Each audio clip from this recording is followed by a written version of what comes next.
नमस्कार, आंख कान खोल के मैं आप सभी का बहुत स्वागत है। मैं हूं आपके साथ रोहित पुनेठा।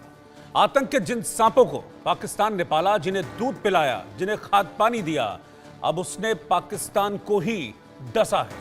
आतंक के गढ़ में हाहाकार मचा दिया। तहरीके तालिबान पाकिस्तान ने ऐसा प्रहार किया जिससे मुनीर की सेना कराहने लगी। पाकिस्तानी सेना में उस वक्त खलबली मच गई जब खैबर पख्तूनख्वा के बन्नू कैंटोनमेंट इलाके में दो बड़े बम धमाके हुए।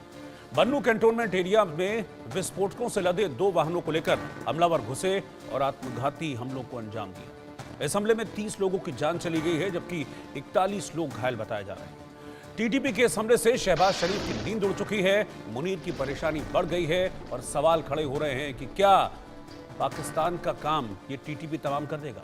क्या पाकिस्तान में अब तालिबान का राज हो जाएगा? आज इसी मुद्दे पर हम चर्चा करेंगे। कई खास मेहमान भी हमारे साथ जुड़ेंगे। एलओसी के उस पार से भी हमारे साथ पाकिस्तानी पत्रकार जुड़ेंगे। लेकिन पहले क्या हुआ बन्नू कैंट इलाके में, जिसने पाकिस्तान को इस्लामाबाद तक को दहला कर रख दिया? इस रिपोर्ट में देखिए। आतंकी हमले से दहला पाकिस्तान, बम धमाकों से खैबर पख्तूनख्वा लहूलुहान, बन्नू का आर्मी कैंट इलाका धुआं धुआं, शहबाज परेशान। ये क्या हुआ?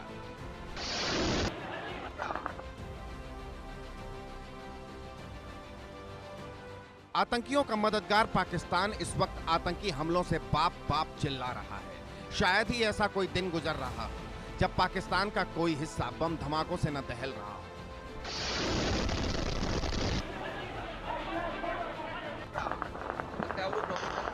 खासकर खैबर पख्तूनख्वा और बलूचिस्तान पाकिस्तान का वो इलाका है जहां आतंकियों और विद्रोहियों ने तांडव मचा रखा है। पाकिस्तानी सेना सरेंडर कर रही है, सरेआम कत्लेआम मचा हुआ है। पाकिस्तान के खैबर पख्तूनख्वा प्रांत में बन्नू कैंटोनमेंट के बाहरी इलाके में दो भीषण बम धमाके हुए। आसपास के इलाकों के परखच्चे उड़ गए। हालात ये रहा कि मौतों का आंकड़ा बढ़ते बढ़ते 30 हो गया। घायल लोगों की संख्या 40 से ज्यादा है, जिसमें लगभग सभी लोग गंभीर रूप से घायल हैं। दरअसल विस्फोटकों से लदे दो वाहन घुसे और आत्मघाती हमले को अंजाम दिया। धमाकों के बाद पाकिस्तानी सेना ने मोर्चा संभाला, लेकिन तब तक आतंकी अपने मंसूबे में कामयाब हो चुके थे। हाफिज गुल बहादुर गुट से जुड़े जैश अल फुरसान संगठन ने हमले की जिम्मेदारी ली। ये समूह तहरीक तालिबान पाकिस्तान के कई गुटों में से एक है। पाकिस्तान में आतंकी हमलों में लगातार इजाफा हो रहा है। आतंकियों ने कोहराम मचा रखा है। खैबर पख्तूनख्वा आतंकी हमलों से सबसे अधिक प्रभावित प्रांत है। उसके बाद बलूचिस्तान, और इन दोनों इलाकों में पाकिस्तानी सेना पर ताबड़तोड़ हमले हो रहे हैं। 2025 में आतंकी हमलों से अब तक पाकिस्तान बहुत ज्यादा लहूलुहान हो चुका है। पाक में आतंकवादी हमलों में आई तेजी। पिछले महीने की तुलना में 42% अधिक हमले। फरवरी में 74 आतंकवादी हमले हुए। आतंकी हमलों में 91 लोगों की मौत, 35 सुरक्षाकर्मी, 20 नागरिकों की मौत, 36 आतंकवादियों की भी हुई मौत। आतंकी हमले में 117 लोग हुए घायल। घायलों में 53 जवान, 54 नागरिक और 10 आतंकवादी। भले ही पाकिस्तान खुद को आतंक से प्रभावित बता रहा हो, लेकिन ये दुनिया जानती है कि पाकिस्तान आतंकियों का पनाहगार रहा है, और आज जो भी हो रहा है उसके लिए पाकिस्तान खुद जिम्मेदार है। पाकिस्तान ने जिसे पाला पोसा है, अब वो पाकिस्तान को ही डस रहा है। Bureau report, India news.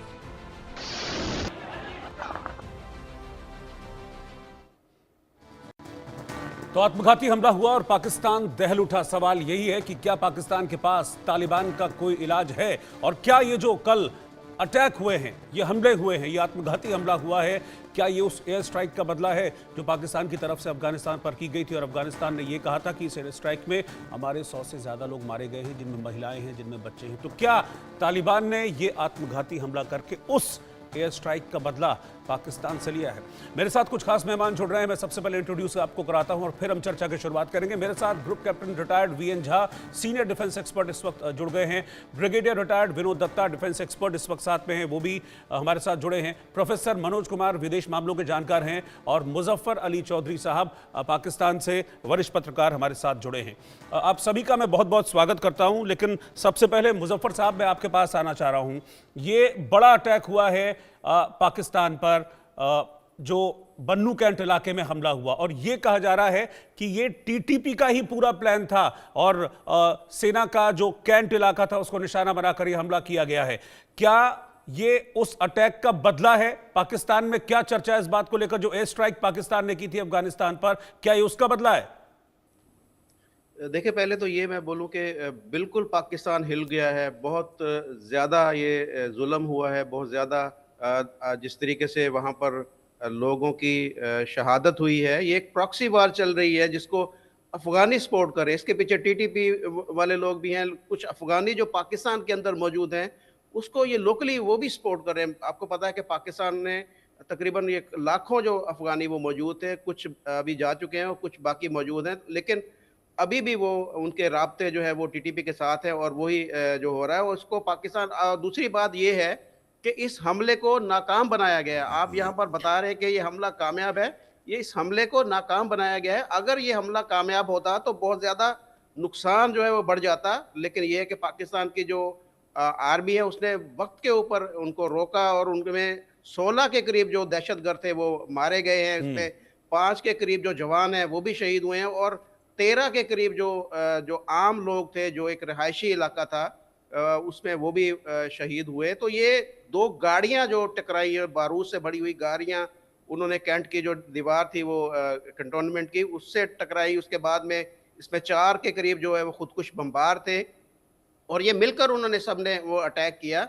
लेकिन मैं समझता हूँ कि यहाँ पर जो एक इंडियन मीडिया इस वक्त जो नंबर्स बता रहा है उसको करेक्ट करने की ज़रूरत है। इतना नुकसान नहीं हुआ, उसमें आम जो लोग हैं उनका नुकसान हुआ है ज़्यादा और उसके साथ-साथ जो 16 दहशतगर्द थे उनको मारा गया है। और आप अगर ये उनको फौरी तौर पर काउंटर ना किया जाता, उनको रोका ना जाता, तो ये नुकसान जितना बता रहे हैं उससे भी काफ़ी आगे बढ़ सकता था। अच्छा, मैं तो मैं एक बात कोट करना चाहूंगा जी। मुजफ्फर साहब, क्योंकि अभी कुछ दिन पहले ही आपकी असेंबली में जो मौलाना साहब हैं फजलुर रहमान, उन्होंने भी इस चीज को लेकर चेताया था। आपको याद होगा वो स्टेटमेंट जो कि उन्होंने कहा था, और इन्हीं 2 स्टेट एरियाज के बारे में बात की थी, जिसमें स्पेसिफिकली उन्होंने बलूचिस्तान का भी जिक्र किया था, खैबर का भी किया था कि यहां पर ऐसा कुछ चल रहा है कि अगर इसको नहीं रोका गया तो ये कटकर अलग हो जाएंगे। और उन्होंने ये भी कहा था असेंबली में कि शहबाज शरीफ सब कुछ देख रहे हैं लेकिन फिर भी चुप बैठे हुए हैं, उनको पता नहीं है।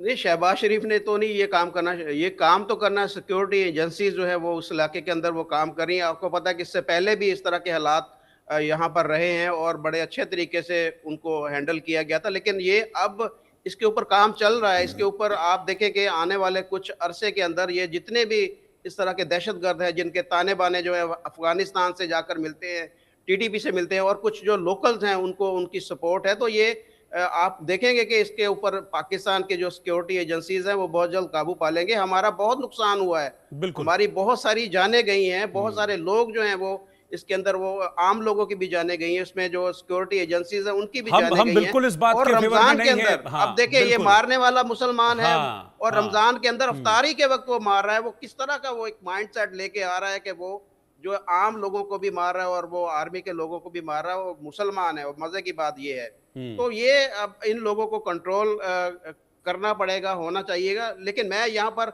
आपसे भी मेरी रिक्वेस्ट है कि हमें जो एक दूसरे के साथ बुरे जो वक्त होता है, कुछ मुश्किल वक्त होता है, उसमें हमदर्दी का इजहार जो है वो होना चाहिए। बिल्कुल है, क्योंकि आतंक जो है, आतंक को किसी भी रूप में हम सपोर्ट नहीं कर सकते। हम इस बात को कहते हैं क्योंकि हम तो खुद पीड़ित रहे हैं आतंक के, और आतंक को हम किसी भी रूप में सपोर्ट नहीं करते हैं। लेकिन कहीं ना कहीं तालिबान को खाद पानी, गुड तालिबान बैड तालिबान की थ्योरी भी तो वहीं से ही जनरेट हुई थी ना।